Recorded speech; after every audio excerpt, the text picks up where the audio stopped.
اختصاصی سایه بختک PK Remix and Ali Mix. دل من گرفته امشب بدجور آدم ها حالمو میبینن از دور بعد نگه دارم ظاهر رو با این کرد شبش بریزم زیر پتون پلکام سنگین ریه هم سیاه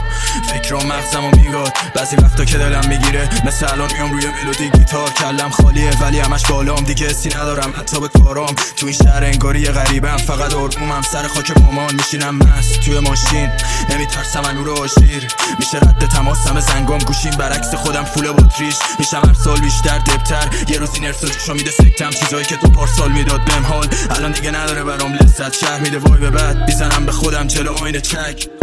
میرم تنهای بطری و بالا جای رپ میشه آیده پخش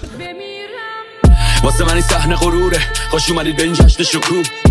به سلامتی پاکیه دوتا پیش بزنیم قبل شروع پاکی یعنی جنگ حضور سینه تفنگ و زخم گلوله آی باز علی زد به جنون ماریان جان یه تیکه از زخم غروبه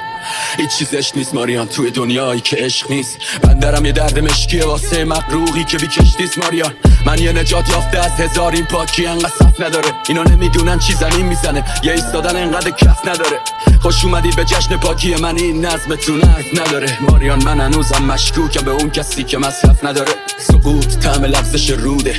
آبشار و خطر ماریان جان یه تیکه از زخم غروبه حس میکنم دریای حرفم وقتی رو به روم هست فردای بدتر رفتم روی برفای جنگل دراز کشیدم